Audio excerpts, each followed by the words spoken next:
Here today with Miles Irving, forager, author of the Forager Handbook, a guide to the edible plants of Britain. And Miles, we're here today, as we've mentioned just now, for a project that involves British Red Cross. So this is a Rural Kent project, working with British Red Cross and NAVCA, and we're looking for inspirational stories relating to food that could be replicated anywhere. Looking for people that did innovative things, inspirational things through the COVID-19 pandemic, and this story will be relayed to government agencies, potential funders, etc. And we've worked together for a few years now with Rural Kent, and you've come out, done quite a few talks in rural locations, and we've spoken about the potential of creating tribes in rural communities in Kent. And let us know, talk to us about what you did through COVID, or give a bit of background about yourself, if you like, to start with. Yeah, well, I suppose I found myself in quite an interesting position a few years back when I was really starting to learn plants. I've foraged since I was a kid, but I always used to do mushrooms and berries. But like around about the year 2000, I started getting into plants, and just as I was getting a few plants under my belt, as it were, in terms of my own interest and my own diet, and sharing meals with friends that everybody's really excited about, I kind of run into some restaurants that were really interested in working with edible wild plants, and that put a whole different spin on it, really, because whereas before that I was kind of muddling through as a non-chef, not particularly adept at cooking or anything like that, but just eating the plants, trying to find ways to use them. All of a sudden we had this partnership with loads of high-end chefs that were really interested in the idea of new ingredients, but also ingredients that came from the land and that were more kind of local, seasonal, that sort of thing. And so yeah, that was really exciting and interesting. And also what happened was, like, the chefs showing such an interest in these plants basically meant that suddenly they had this kind of value to them, which, you might think, I mean, they were valuable to me. Like, I'm finding it really interesting that I can just see something in a landscape, living in rural Kent, and stuff that I can just find and use. To me, that was really interesting and really valuable. But on the other hand, some people might have associations of, I don't know, almost like shame or embarrassment, like, that you haven't got enough money to buy your own food, so you've got to go scavenge around the hedgerows or something like that. And also some of the plants are, they're basically considered by farmers and gardeners as weeds. Things like nettles and dandelions, and people might actually spray chemicals on to get rid of, and so on.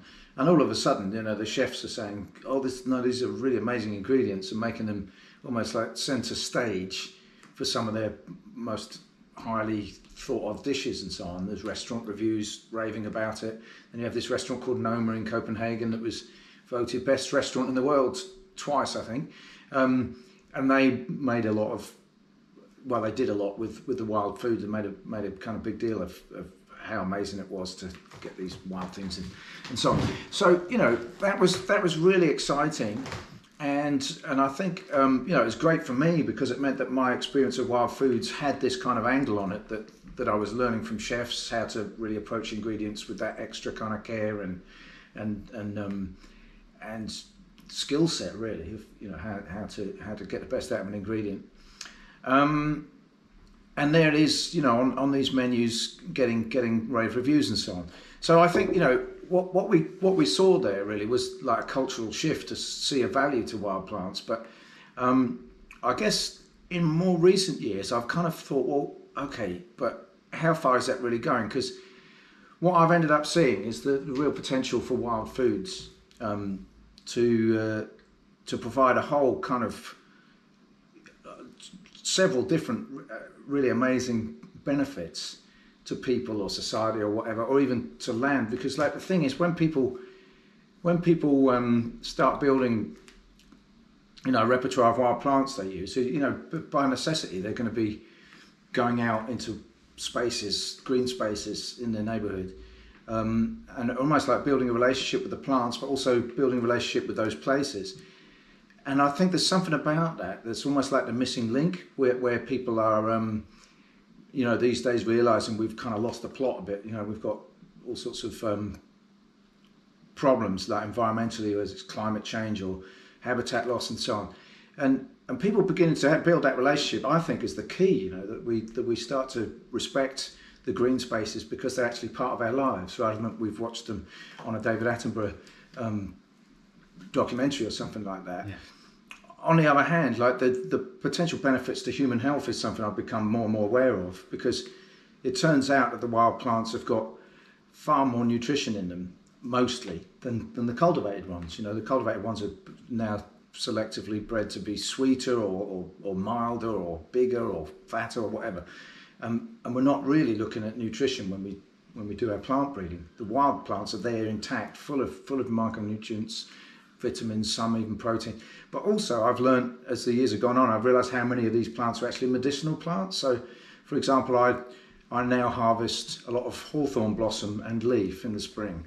So that I've got a stash of and I dry it, and then I use that as tea, because I found out that hawthorn is really good for your heart. It can prevent heart ailments, but also help heart ailments, and I think potentially prevent a lot of deaths, in fact, from needless deaths that just gathering this thing from the hedgerows could actually boost people's health. You mentioned another one as well. And another one, yeah. So the one I was telling you about last time, we went out, picked some, didn't we, in the end? Because we actually stumbled across a patch. On my windowsill, yeah. It's fantastic. So really, I was really keen for you to see that one. And so that's rosebay willow herb. And that is actually a herb that's been traditionally used to treat prostate cancer. And it's very effective. I have a medical herbalist friend who's used it with several of her patients. And also it will prevent prostate cancer. So it's one that like guys should be drinking all the time. But the beauty of it is, like, we start talking about these health benefits and so on, and there's sort of in the back of your mind, you might think, oh yeah, but is it kind of like nasty medicine? Do we have to drink this disgusting herb that tastes so horrible, like cod liver oil or something? But it's actually really good, isn't it? Yeah. Didn't you think? I thought it tasted beautiful. It's actually a Japanese tea. I forget the Japanese name for it, but rosebay willow herb tea has got a really long-standing tradition in Japan. I looked it up online afterwards, and there's a widespread recognition that it works for prostate. Yeah. So there's other stuff as well. I think it's like irritable bowel syndrome or urinary tract infections and stuff. Yeah, that's what it mentioned. Okay, yeah. So that kind of gives us a bit of background at how you kind of got into this world. Say wild world. You've got a wild world. So our website, or our overall project, really, we call it World Wild. Because we want the whole world to. Well, the whole world is wild. That's the thing. It's just we've kind of lost the plot with that. Yeah. But so that's interesting. Kind of in terms of this project and inspiring projects that kind of either started or adapted through the COVID-19 pandemic. Yeah. And so obviously, going back a year, 18 months, people all of a sudden were looking at the shelves, which is their traditional or our traditional. Well, not traditional.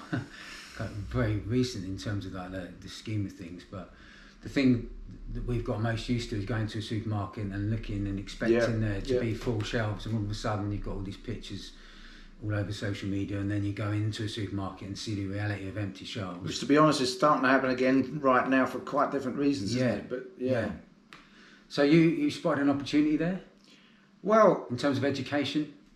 Well, we basically were approached by a funder who was like looking at the COVID situation. These guys that fund a lot of projects, but they're just seeing COVID's beginning to kick in, and they're like thinking, well, what are we going to do? Because there's like people in food poverty and people who've suddenly find they've got no income, and this guy was looking at developing a whole range of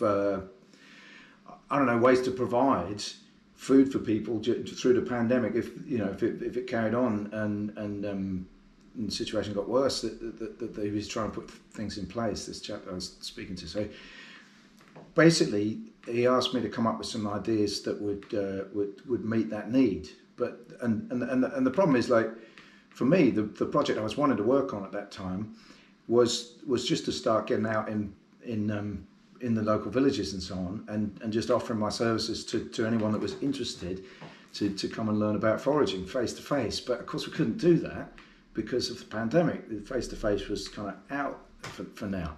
So we started thinking of different ways that we could communicate and just get some basic knowledge to people, and especially people that maybe wouldn't have done any foraging before. So we came up with the idea of doing a zine, and we did this Eat Wild zine. We did.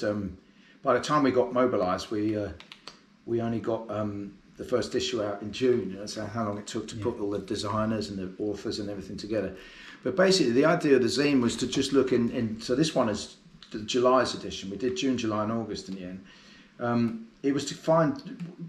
We had to sort of sit down and think, well, what are the most common plants that people, even in the middle of the city, would be able to find these plants, you know?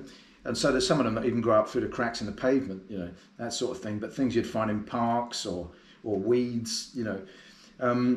And we just tried to present very simple ideas, photographs, and very simple ideas about how to use them. I mean, we even had one. We were trying to make the recipes as simple as possible. So we had one that was pot noodle. So we found what I think is the most easy to identify plant. It's this thing called plantain. It just has these straight lines going down the leaves. So it's just almost impossible to mistake it for anything else. So we took the easiest to identify plant, and then the easiest meal to cook that you could cook even if you're homeless, like as long as you had access to a kettle. You know, you could chop up some of this leaf and stir it into your pot noodle, you know, just to try and sort of upgrade something. And that's rich in fibre, is that right? Plantain is amazing because it's rich in fibre, it's also rich in protein, and it's full of you know, minerals and that is literally everywhere. And it's everywhere. Yeah, it's on every lawn. You know, it's frightened people aren't spraying their lawn to get rid of the so-called weeds. You'll find it on every park, every garden lawn, and just wherever you are in the country, you could find that. So we were trying to make recipes that were, and then the last one, this one I was just briefly alluded to it there, the one that grows up through the cracks in the pavement. It's called pineapple weed. Tastes a bit like chamomile, but it also tastes a bit like pineapple, and even looks like a pineapple. Well, we made a recipe for that because this very sort of famous chef that I worked with once taught me about this flavour pairing: pineapple weed and shrimps or prawns. Just amazing. It's a match made in heaven. And we thought, well, how can we do that so it doesn't seem like, you know, we're trying to teach people to make something that's so complicated and expensive. You know, we were trying to make this not for middle class foodies. Yeah. So we went, okay, you get sandwich filler from the supermarket, a basic prawn mayonnaise sandwich filler. Yeah. And get some rolls and break your pineapple weed up. You don't even need a knife. Just pick some, break it up, stir it into your sandwich filler and put it in, and that's it. So then you're experiencing the same flavour pairing as this high-end restaurant was doing, but you got it dirt cheap from Morrison's or Asda or whatever. In terms of this project, that's really interesting to us because sometimes you can think about, you know, this book, was it a £30 book? £32 now, it's gone up, yeah. No, that's not affordable for everyone, but what you're doing here, producing a magazine, you've made it free. I mean, you gave it to rural Kent to put into rural shops and stuff, and I know from first-hand experience, people were actually using this magazine, getting in touch and showing us their recipes and stuff. And you've made it accessible. You've just mentioned how you kind of slayed the middle-class myth. You know, that, of course, you know, that's the way to make money, but you can do it for next to nothing. You could even argue that you could tie this into food banks, for example. It did go out. We did go out with a lot of food banks. Right. It went out to a lot of homeless projects. Yeah, no, I mean, there were thousands of these went out. Yeah. So you know, they got in a lot of people's hands. And of course, July is July, isn't it? This is not July 2020. This is July 20. It's applicable. There was the odd reference to the pandemic, which makes we're going to date it a bit, but like this is a resource that we could slightly edit every year. Yeah. And put it out again, you know, for people that are just getting started. I mean, we're very pleased with it, and it was a collaboration, I should say. Like, I belong to a group called the Association of Foragers, and they're all people that either teach or forage stuff to sell to restaurants or whatever. And we just had to pick at a bunch, like who wants to help make the zine. So we had contributions from people all over the country. We even had a Native American guy write an article because he's a member of the Association of Foragers. So telling his story about how he learnt from his granddad and one. It was a really sweet article. So it was an amazing collaboration in that sense. And we had people taking photographs and sending them in. It was really nice to see how many people got involved, and then how many people got involved with the distribution. People would Alice Fowler, who writes for the Guardian. I had a link to her and just said, "Can you think of anyone?" She put me in touch with this amazing lady that runs all these projects with homeless people in Birmingham, and they gave away hundreds of these zines. So it was like a collaboration to get it out there as well. People that knew projects and so on. And at the same time, we did another project which was slightly less. This was the main project, but we also put a certain amount of time and energy into a Foraging for Kids video project, and we had a Facebook group that linked people. But I mean, the thing all the way through was being able to reach people that aren't in the usual demographic, the middle class foodies and so on, who after all, they're going to buy books like mine, they're going to pay to come on the foraging course and so on. So they weren't really the target audience at all. They're certainly not suffering from food poverty. My concern and the concern of the funder was to reach people who are experiencing food poverty, but not just that, like the whole thing that goes with food poverty, the idea that your diet is a bit impoverished. You're not maybe eating enough greens and so on, especially if you're eating from a food bank where it's all coming out of tins and packets. And the idea that this would be a way to get people in touch with, a whole other world of eating vegetables and plants that actually, because when you eat these plants, they actually make you feel better. I try and put a salad together with as many leaves as I can find that are wild. And because I've been doing this for years, I can usually find quite a lot of different ones. We call it the salad of many things. But anyway, you eat that salad and you just feel good. Yeah. That stuff's doing you good. But the point is, when you start thinking about a high quality diet and high nutrients and things, you're basically thinking money, because if you're going to eat organic food, even if you're going to eat high quality fresh ingredients, there's a cost attached to that, and it's not always true. Sometimes it does work out cheap if you buy the individual ingredients and cook it yourself, but you're dealing with that thing that that's a whole other world of people that they think is closed to them. And the beauty with these wild plants is that it's just so simple, because they are growing. Well, the ones that we emphasise in this publication and in my teaching, what I emphasise is the plants that you probably got growing within 500 yards of your house or your flat or wherever you are. Even if you're in London, there'd be a bit of green space somewhere nearby where you could find plantain or dandelion or something like that. And so it's just putting people together with it. But my concern with this zine is that for someone that's starting from scratch, they never thought of doing this. I question whether, without someone to actually show them, how many people are going to take that first step. I think it's going to be the bold and the courageous and the curious and the just certain category of people that would take this scene and then actually go and do it. Whereas what I was wanting to do before the pandemic hit, like I said, was to start having a kind of outreach program that's specifically targeted at people, in food poverty, but also just people in the other kind of food poverty, which is like you've got enough money to eat, but you don't eat well and you don't cook yourself, and the gathering wild plants with a group of people, just a small group of people who are interested, and cooking simple meals might be habit forming. So people actually start cooking that have never cooked before. If I show them how to make this basic salad, which you're going to chop plantain, dandelions, tomatoes and onions, bang, and we might even have a shop bought dressing to make it simple. Yeah, I mean we've spoken about this. We looked at ways we can work with you at Rural Kent, and not just in rural communities. So the obvious place to do this in a rural community would be a village hall. Most village halls have got kitchens. Exactly. It's a place where people come together anyway. So that would be a good place to do it. We've spoken about sports pavilions. Yeah. So I'm really interested in this stuff as a nutritional, and you just mentioned about how you can use it to fuel athletic pursuits. Yeah. I'm not just talking about top athletes, I'm talking about everyone who can, you as you said, when you eat that salad, it's doing you good. Yeah. And there's nothing better than fueling right, and you can just just literally feel yourself come alive, or when you feel your energy drop. And some of the stuff that you put, in the magazine, in the foraging book, I mean, I felt it firsthand how it just picks up in terms of energy. Yeah.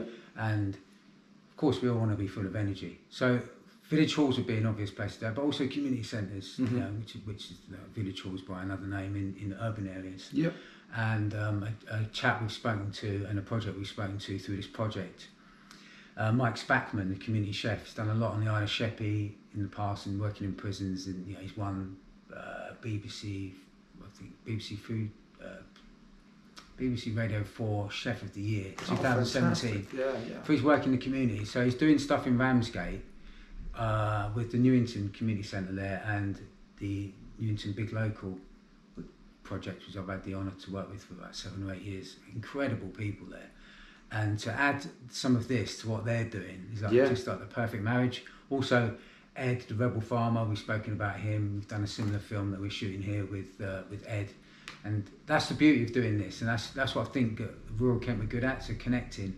So we need to really make sure that through this project, this British Red Cross NAVCA backed project, that we link all of you up. Knit these threads together.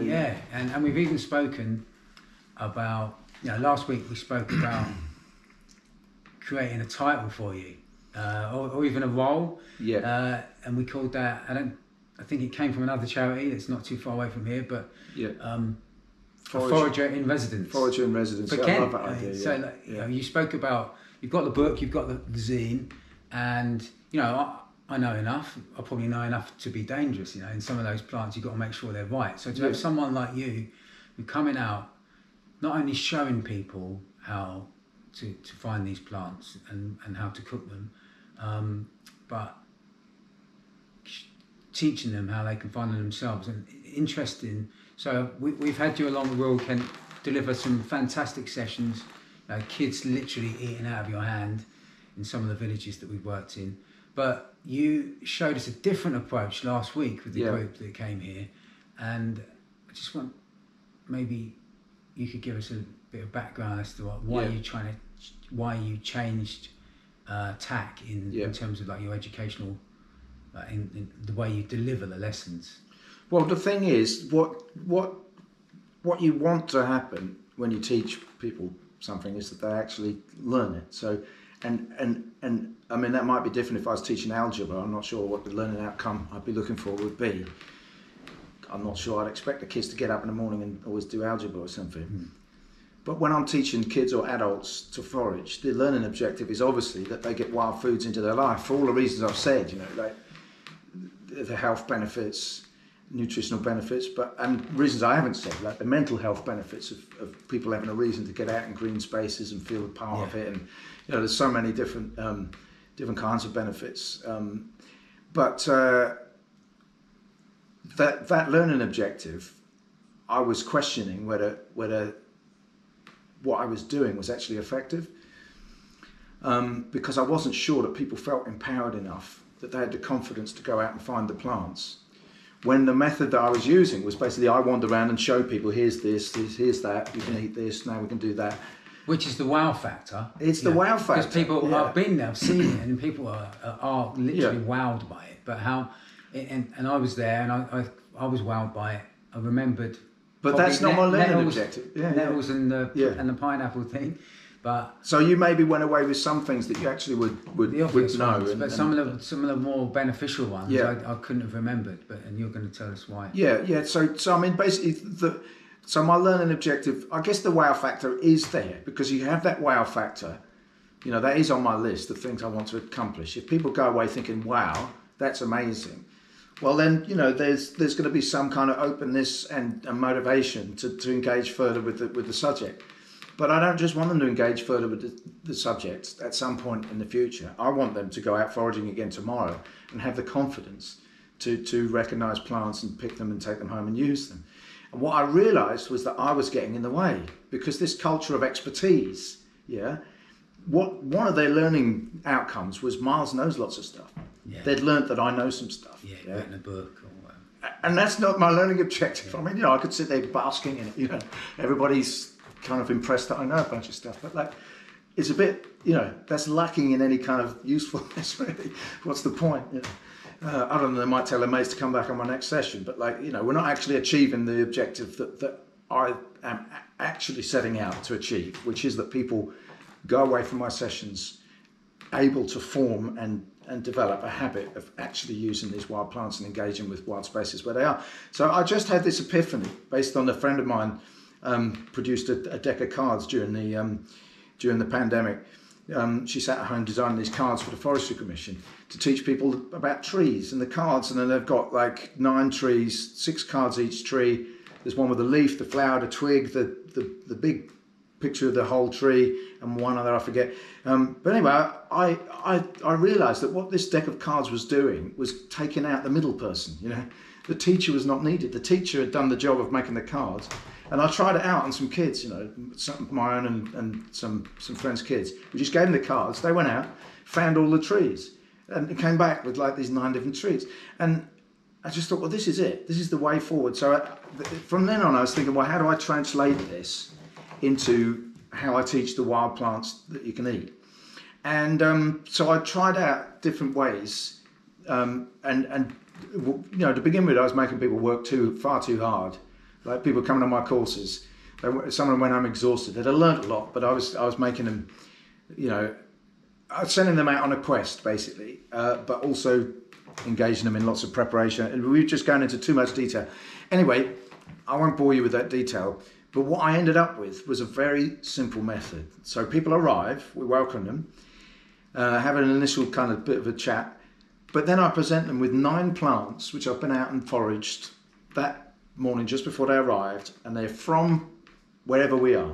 Okay, so wherever the foraging event is happening, yeah, those plants are from nearby, but I also know they're the commonest ones. You know, there might be something outside our works unit where we do some of the courses that's everywhere there, but I know it's probably not going to be in Brixton or, you know, in Margate or wherever they're from. So I'm choosing the ones that I know are everywhere, and I lay them down, and I got a little bit of what did that? I was going to show. You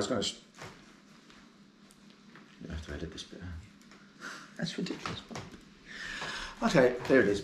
Okay, excuse me.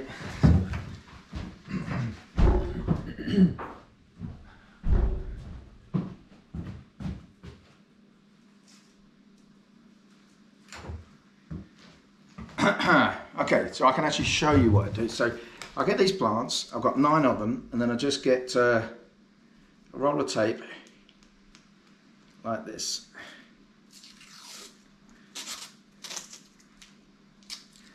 And then I fold it over like that.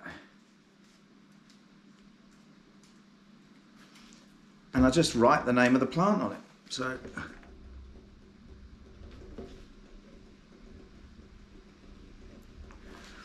So this one is sow thistle. It's actually perennial sow thistle, but... And then the other 8 just like that.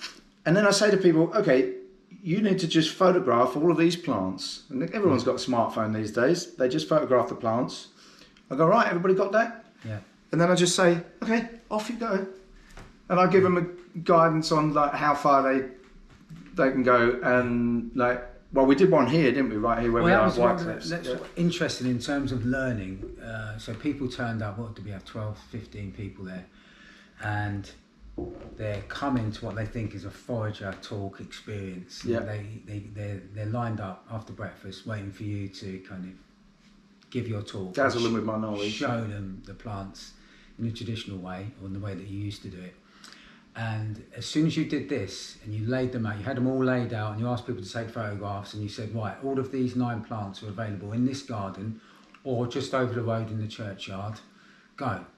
People were, you could see the panic and the fact that they were all out of their comfort zone. Yeah. But that is where the power is. That's where we all grow, isn't it? That the best place to learn is when you're out of your comfort zone. It might feel awkward and challenging at the time, but half an hour later I was walking around and what I saw was competition, and what I saw was grown adults acting like children in the best sense of the term. You know, they're tapping into their childhood joy, and I think you've really struck gold there. And it's so simple. Because they all learnt the 9 plants, basically. They all came back knowing how to recognise those plants. And one guy said, "Oh, you know, I've just sent them to my kids," but to who was it? So Dave sent them to his kids, and then the other guy said, "I'm going to be camping with my kids this weekend. I've got these on my phone. We're going to go and learn these plants, you know." And you know, I felt like with this, I've actually given people something. Yeah. They've actually got some concrete knowledge. They've gone out and done that work of saying, okay, there is a plant out there called sow thistle, very interesting, but I'm saying, no, you go and find it. You go and find sow thistle. All of a sudden now, I've basically, it's almost like I've introduced 2 people, and I can just leave them to get on with it now. People who have now met sow thistle, and then what we did afterwards, then I give them the knowledge bit. Yeah, so I stand there and say, okay, this is what you can do with this one. This one you can make tea out of. This one's good for your heart. This one is, you know, it's full of antioxidants or whatever. You know, and this one you can make a salad out of. This one and so on.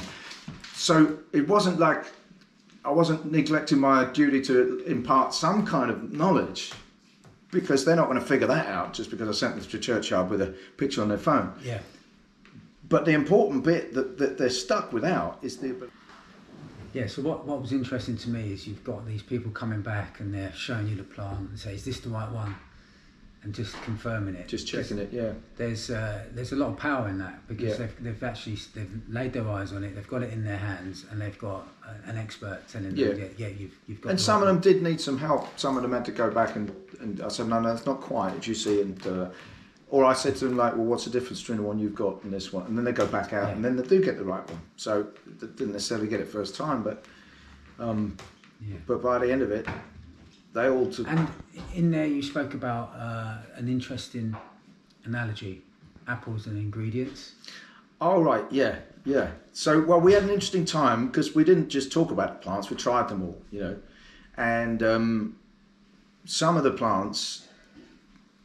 when you just eat them on their own, most people find them a bit challenging, like they're a bit bitter, or the flavour's strong, or a bit chewy, or something like that. So I had to bring this thing in, which a chef friend of mine taught me years ago, as a way of explaining it, that basically there are only 2 things in the world, apples and ingredients. Obviously what he meant by that was that, you know, an apple is something you don't need any treatment for, you don't need any other ingredients to make it taste good, you just pick it up and eat it, you know. Whereas a lot of ingredients are just disgusting if you eat them on your own. Try biting into an onion, for example, or try eating the things off your spice rack. So that's one of the tools that I used to help people reserve judgment a little bit, because we're out there in the field tasting something for the first time. Might seem a bit overpowering, but when I explain to them, okay, so now we've got to put this in a context. And I use the example of marmalade, you know, like the bitterest, most intense orange that you could think of. You'd never eat that orange on its own, but we put it in marmalade and then all of a sudden the bitterness is making a partnership with the sugar and the acid, and all of a sudden we wouldn't want marmalade without that bitter orange. So it's just like putting some of these, because some of the flavours are pretty intense of the wild plants, especially when people are used to eating bland things like iceberg lettuce, or, you know, people aren't used to these flavours. But it's an interesting thing, because the strong flavours are actually part of us kind of getting back into a relationship with landscapes. That might sound a funny thing to say, but actually when everyone ate wild food, which of course we used to, hunter-gatherers, you know, there was nothing but wild food up until 10,000 years ago. And for a lot of cultures, even very recently, they only ate wild food, and a few still do, you know.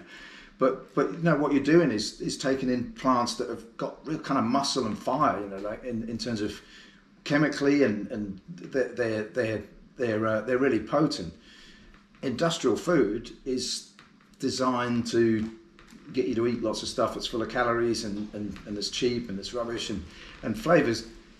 One of the ways people get you to do that, they put these flavour mixes into the junk food and whatnot to get people addicted to food. But you're saying you can even put plantain, which is available out there, into a pot noodle. You've got a bit of fibre, a bit of protein, and you've got a bit of a hit as well, though. But in terms of the intensity of the flavour, And I think what we're getting ourselves back to is like that kind of raw kind of animal thing of intensity when you eat something that's got a bit more kind of guts to it, you know. It's almost like you know, the modern food is almost like baby food, you know. You never have anything to chew on, you never have anything bitter, you never have anything too intense, and it's always kind of fatty and sweet and sloppy, you know. So this is almost like getting people back to a diet that's like food for grown-ups. So you've got all of the details of the plants in here. They don't mention nutrition. I mean, does every plant? Yeah. So what we have is a section underneath most of these benefits. So cranberry, high in vitamin C, also contain. Okay. Yeah. Stimulate bile, prevent diabetes. I mean, it's not as much detail as, you know. You could do a whole book on the health benefits of wild plants, basically. So is that a separate book, or? I don't know if it's a book that I'm going to write, but is it out there? You never know. I've seen some interesting, looking around.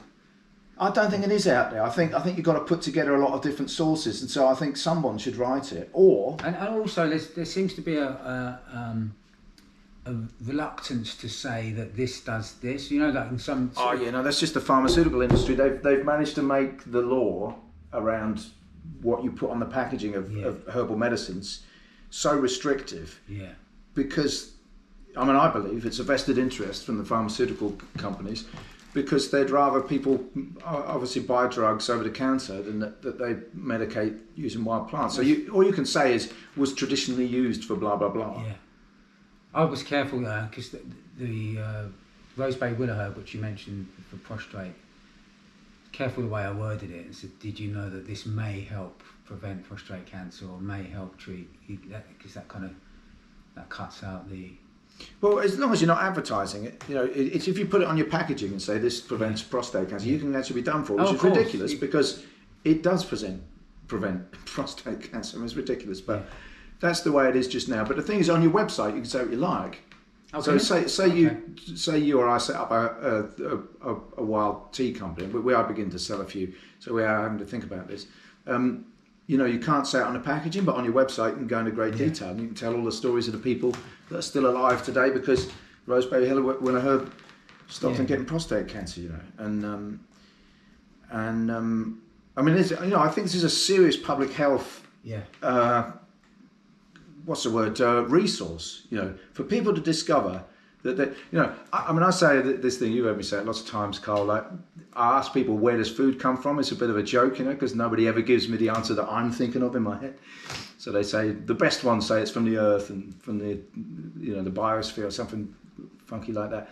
But I would say, no, that's not the answer I wanted. So my answer is food comes from here, like, because, you know, for every other creature and for humans before we started farming and, you know, shipping food around and so on, food has only ever come from the place where you actually live. So for a squirrel or a badger or an ant or something like that, they're just getting food from where they are. And the point with foraging, and the message I want to get across to people, is that you got food where you are.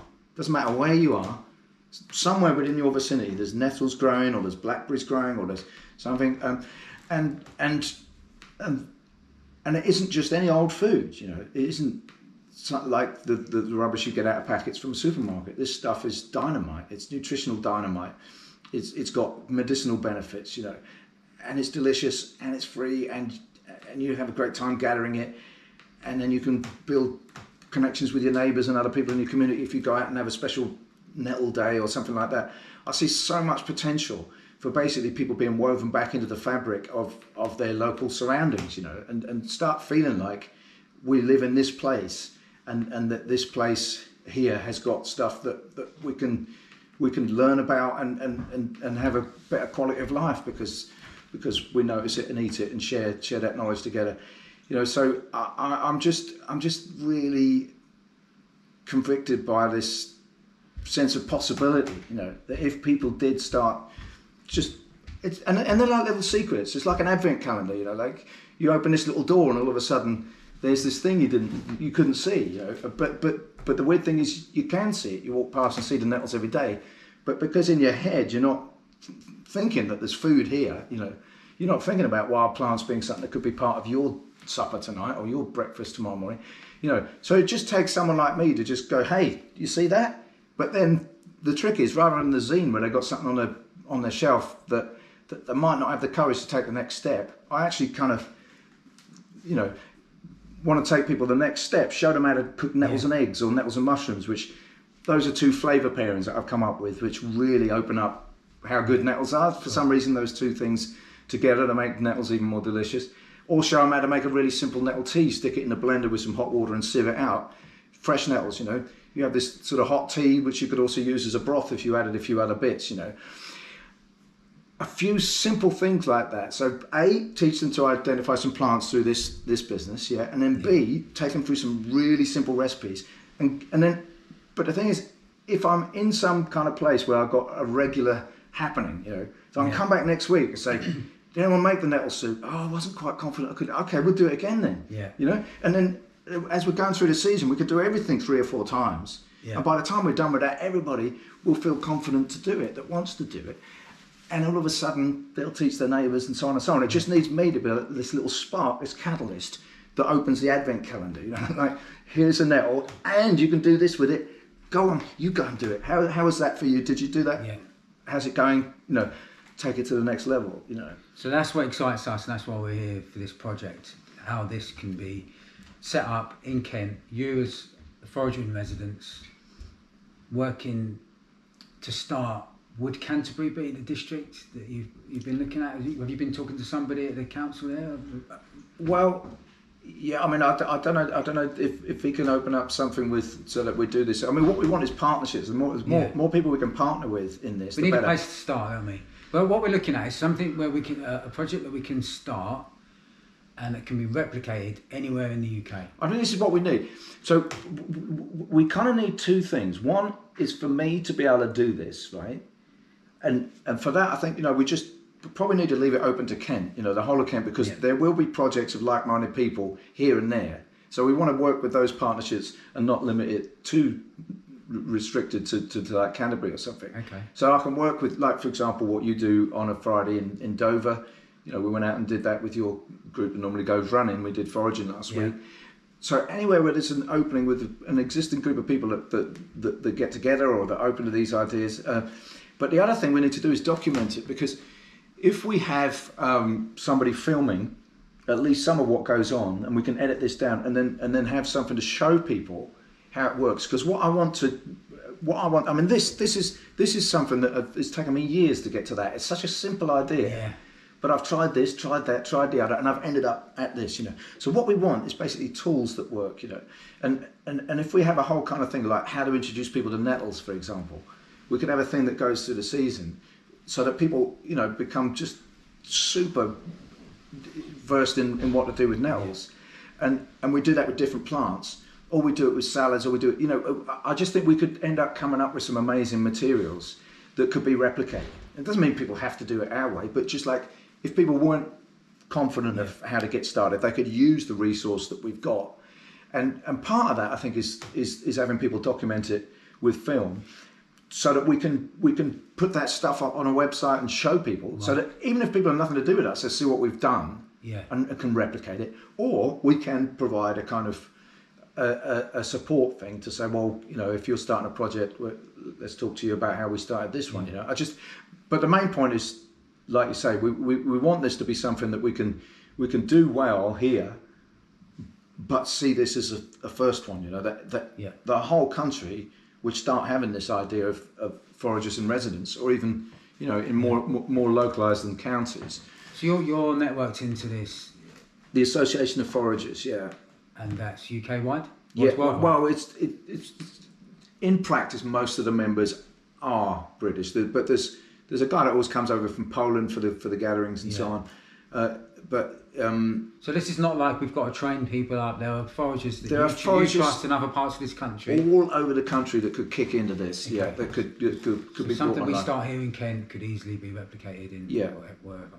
I mean, I haven't sat down and analysed it to see have we got someone in every county. I suspect we do.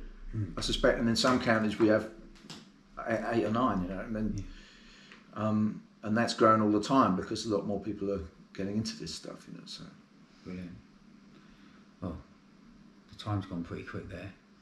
So I suppose we could wrap this up by giving it just a couple of tips. How could people get involved with what you do? If they want to join you in person.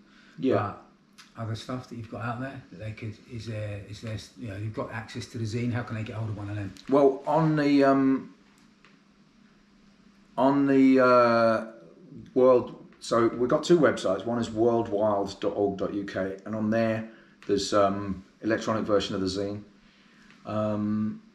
That's kind of a bit on hold at the moment in terms of producing more, but we do have a few copies. How many months have you got covered in? June, July and August. Okay, cool. So if you want to do that, you've got to go quick.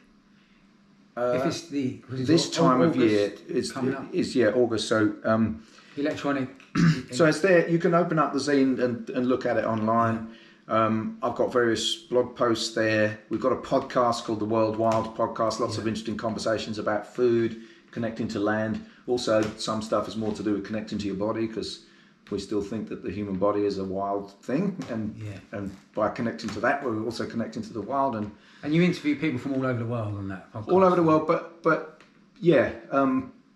for some reason we've interviewed a lot of people from North America. I don't know why, but including this Native American guy, Mark Lewis. We've done 3 podcasts with him. But like we've got European foragers on there. African. We're about to do a conversation with a lady from Sierra Leone about her food culture, and she's working with this ancient grain that most people have never heard of. And we're trying to get some Aboriginal elders. I can't say what we're trying to do. I should say what we have done. So, but lots of interesting people. We've talked to a farmer that's growing wheat in a way that's almost wild in Oxfordshire. He's potentially going to transform how we produce wheat. Ed, the Rebel Farmers growing heritage wheat. Well, he's part of the same project. So the guy that I'm talking about there, John Letts. Yeah. Your Rebel Farmer guy is connected to this. We've got to put you project, two so, together. Yeah. Miles and Ed in a field. That's it. Rebel Farmer and Rebel Forager, I guess you might say. And then we've got the Forager website, which is there's a lot of recipes on there. So that's more our kind of sales outlet. But we've got an archive of recipes on the forager.org.uk website.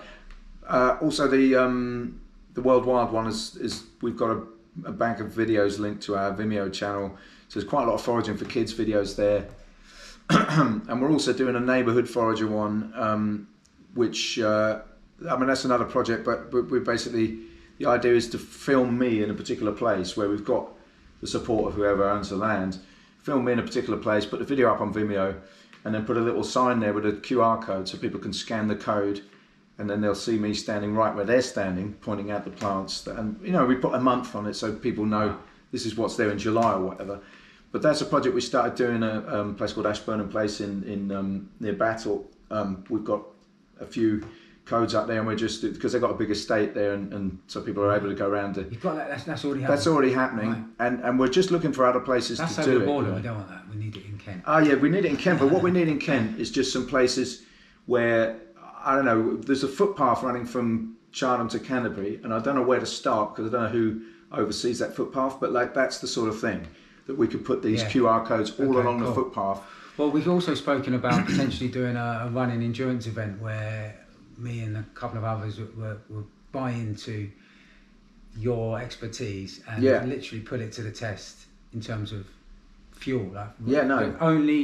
Only consume. So for the North Downs, for example. So you'd also bite into my expertise because you'd be chewing and munching stuff. So we do a long distance running event on the North Downs where we only consumed wild food that you'd shown. Wild infusions probably. You'd have some cold wild teas to drink and. Yeah, so we'd need various munching around seeds and berries, and I think that could be an interesting thing to do because people, it's all very well us talking about it, but actually feeling that your body come back to life. Because when you do, when you go further than a marathon, you feel your body break down, and you can actually feel the effects of the fuel that you put in your body. Right. Either take you further down if it's crap, or bring you literally back to life when it's good. Amazing. And of course, you only want it to go one way, so we could prove that. I think. Well, I'm sure. Unless you're lying to me, in which case I'll probably die. We'll have to see, Carl. Yeah, cool. Yeah, no, I think it should be good. No, thanks for your time, and we'll get this out to people. Brilliant. And we'll go for a forage now, shall we? Yeah, let's do it. Excellent, cool. Cheers, Miles. Good talk to you, Carl.